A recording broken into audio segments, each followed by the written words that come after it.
एक महिला अपनी बेटी को लेकर सीधा चौकी पहुंचती है और चौकी इंचार्ज के पास जाने के बाद रोते हुए बिलखते हुए कहती है कि साहब, मेरी एक शिकायत है। मेरा एक पत्र है, आप इसे ले लीजिए और इसमें कार्रवाई कर दीजिए। जैसे ही चौकी इंचार्ज ने उस शिकायत पत्र को लिया और शिकायती पत्र को लेने के बाद वह थोड़ा चौंक जाता है। दरअसल उसमें दो व्यक्तियों के नाम लिखे हुए थे और एक व्यक्ति जो उसमें होता है वह व्यक्ति होता है जिसकी जगह में वो चौकी चल रही थी। वो थोड़ा परेशान हो जाता है। वो कहता है कि एक काम करो, जो शिकायत पत्र दिया है ठीक वैसे ही रहने दो, लेकिन इसमें से एक नाम हटा दो। महिला कहती है कि साहब, वो तो मुख्य आरोपी है, उसके खिलाफ तो कार्रवाई कराने के लिए मैं आई हूँ ताकि मुझे इंसाफ मिल सके। अब चौकी इंचार्ज थोड़ा परेशान हो जाता है।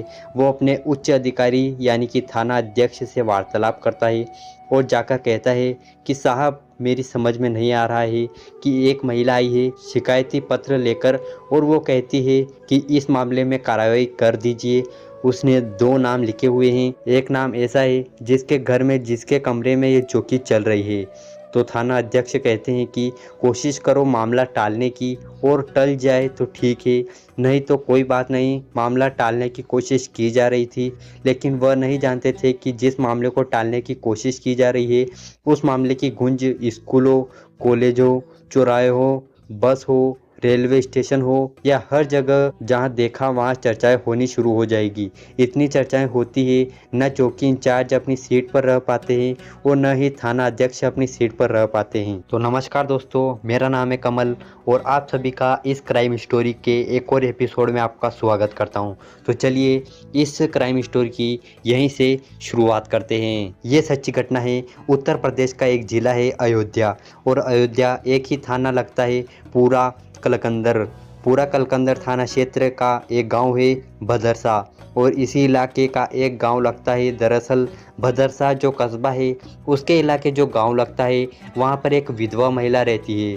विधवा महिला के चार बेटियां होती है और एक बेटा होता है। बेटा सबसे छोटा, जिसकी उम्र लगभग 6 साल के आसपास। चार बेटियां घर में खाने कमाने के लिए एक ही मात्र रास्ता है, वो मजदूरी करते हैं तो घर परिवार का भरण पोषण होता है, घर का चूल्हा जलता है। दरअसल जुलाई 2024 के अंतिम सप्ताह की मैं बात कर रहा हूँ। जुलाई 2024 के अंतिम सप्ताह में जो सबसे छोटी वाली बेटी होती है, जिसकी उम्र मात्र 12 साल की है आसपास होती है, उसको अचानक से उसकी तबीयत खराब होने लगती है। जब बात माँ तक पहुँचती है, माँ पूछती है कि बेटा, आखिरकार क्या परेशानी है, तुम इतना परेशान क्यों हो रही हो। दरअसल लड़की छटपटा रही थी, उसके पेट में बहुत ज़्यादा तेज दर्द हो रहा था। माँ पर रहा नहीं जाता है, अपनी बेटी को लेकर नज़दीकी हॉस्पिटल पहुँचती है। वहाँ जाने के बाद जब बेटी को दिखाया जाता है तो डॉक्टर उस लड़की को देखकर बहुत ज़्यादा परेशान हो जाते हैं। माँ को देखते हैं, बेटी को देखते हैं डॉक्टर साहब, और वो समझ नहीं पा रहे थे कि आखिरकार इस बेटी की जो समस्या है, इस समस्या को उसकी माँ तक कैसे पहुँचाएं। तभी वो अपने दिल पर पत्थर रखते हुए डॉक्टर साहब कहते हैं कि माँ जी, मैं यह कहते हुए बड़ा परेशान हो रहा हूँ। दरअसल आपकी बेटी अभी 12 साल की है और वो लगभग 2 महीने की प्रेग्नेंट है। यह कैसे हुई मुझे नहीं पता। जैसे ही माँ ने यह बात सुनी, 12 साल की वो लड़की 2 महीने की प्रेग्नेंट कैसे हो सकती है। माँ के पैरों तले ज़मीन खिसक जाती है। माँ सोचने पर मजबूर हो जाती है, क्योंकि उसके पति की 2 साल पहले मौत हो चुकी थी। वह अकेले ही घर में खाने कमाने वाली मजदूरी करके किस तरह से परिवार चलाती है, और सबसे छोटी वाली बेटी 12 साल की, उस बेटी के बारे में सुनकर माँ सोचने पर मजबूर हो जाती है, रोने लगती है। रोते रोते अपनी बेटी के सामने जाती है, हाथ जोड़कर पूछती है कि बेटा, तुम्हारे साथ किसने कुछ गलत किया है, क्या हुआ है, कैसे तुम्हें माँ ने उससे कोशिश की। ये जो दिक्कत है, ये जो परेशानी है जो झेल रही थी वो लड़की 12 साल की, उसे अपने सीने से लगाया, उसे प्यार से दुलार से पूछा कि आखिरकार हुआ क्या है, तुम्हारे साथ किसी ने कुछ करा क्या। जब माँ ने अपनी बेटी को सीने से लगाकर ये जानने की कोशिश की तो बेटी फुट फुट कर रोने लगती है। वो बताती है कि माँ, करीब 2.5 महीने पुरानी यह बात है। वह मजदूरी करके खेत से घर वापस आ रही थी तो रास्ते में एक बेकरी पड़ती है। वहाँ पर एक राजू नाम का लड़का रहता है। राजू नाम का लड़का उसके पास आता है, बिस्किट का बहाना देकर उसके पास जाता है, कहता है कि चलो तुम्हें जो हमारे मालिक हैं उन्होंने बुलाया है। वह नहीं जानती कि आखिरकार होने क्या वाला था। वह सीधी सादी बच्ची आखिरकार उस राजू के बहकावे में आ जाती है, सीधा उसे बेकरी में पहुंच जाती है। वहाँ उसे बिस्कुट और साथ ही कुछ और ऐसा दिया जाता है जिसको खाने के बाद वह लड़की बेहोशी जैसी हालत में पहुंच जाती है। इसके बाद फिर जो उस बेकरी का मालिक होता है, जिसके बारे में बताया जाता है कि उसका नाम एक समाजवादी पार्टी का से भी जुड़ा होता है, साथ ही वो बेकरी का मालिक होता है और उस लड़की के साथ वो बलात्कार करता है। जब वो बलात्कार कर रहा था तब राजू उसके पास में खड़े होकर उसका वीडियो बना रहा था। और जब मालिक यह सब काम गंदा कर लेता है तो उसके बाद फिर नौकर की हिम्मत बढ़ जाती है। नौकर भी उसके साथ गंदा काम करता है और जब गंदा काम करता है वीडियो उसके पास होता है और उस लड़की को डराया जाता है, धमकाया जाता है। उससे कहा जाता है कि यह बात कहीं लीक नहीं होनी चाहिए।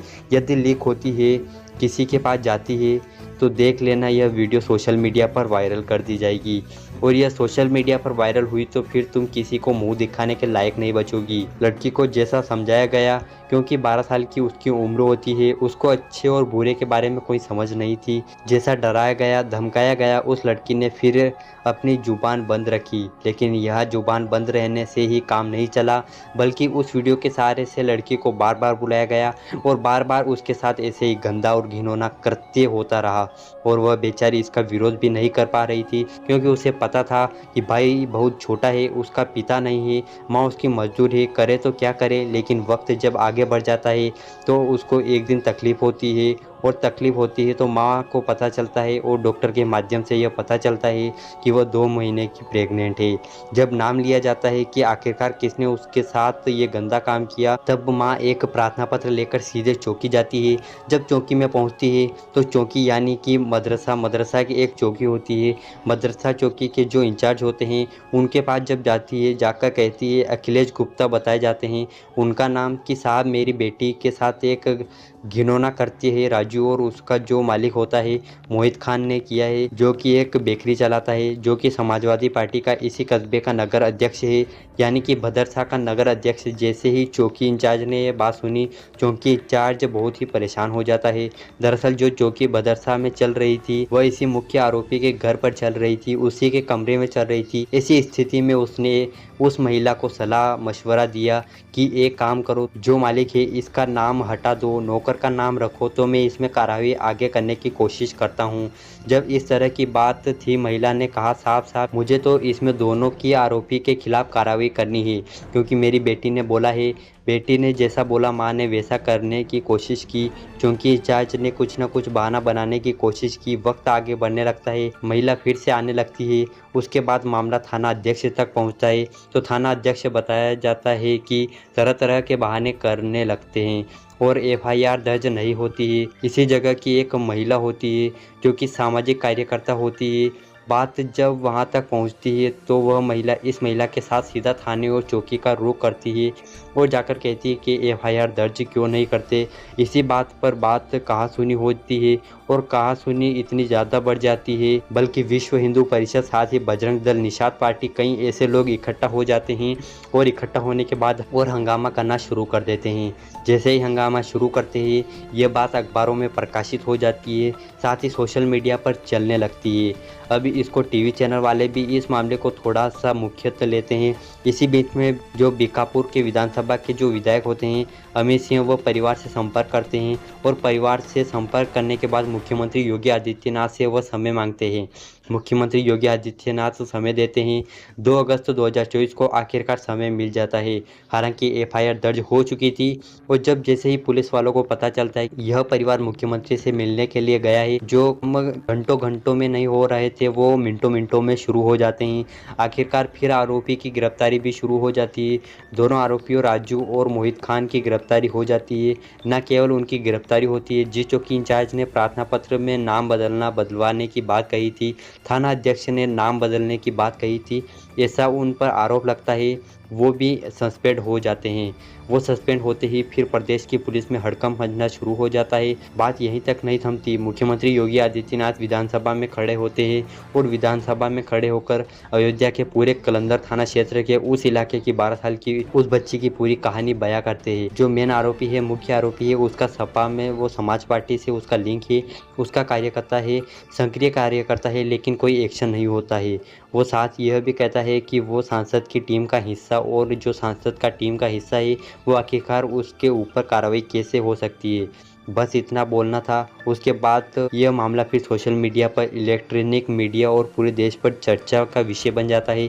अब जो शासन होता है, प्रशासन होता है, वह सक्रिय हो जाता है, और सक्रिय होने के बाद जो ये दोनों आरोपी होते हैं उनकी गिरफ्तारी तो हो ही जाती है, साथ ही उनकी जगहों की पैमाइश करना शुरू कर दी जाती है। आखिरकार उसके पास कितनी ज़मीन है, कितनी अवैध रूप से, कितनी वैध रूप से, और सभी तरीके से उनके काम शुरू कर दिए जाते हैं, और उनका घर भी पड़वा दिया जाता है, और बहुत कुछ इनके साथ होता है। अगर आई होप आपको ये कहानी अच्छी लगी होगी, और मैं तो यही प्रार्थना करूँगा कि इस लड़की को जल्दी से जल्दी इंसाफ मिले। आप भी सोशल मीडिया देखते रहिए, आपको पता चल जाएगा कि इस लड़की का जो बलात्कार किया है उसको क्या सज़ा मिली है। तो आई होप आपको ये कहानी अच्छी लगी होगी, और अगर अच्छी लगी हो तो लाइक कर देना। और इस कहानी से हम किसी को भी ठेस नहीं पहुंचाना चाहते, तो ये सिर्फ आपको इन्फॉर्मेशन पहुंचाने के लिए कहानी बनाई गई है। तो वीडियो को लाइक करके चैनल को सब्सक्राइब कर देना, ऐसे ही क्राइम स्टोरी से रूबरू रहने के लिए। धन्यवाद सो मच।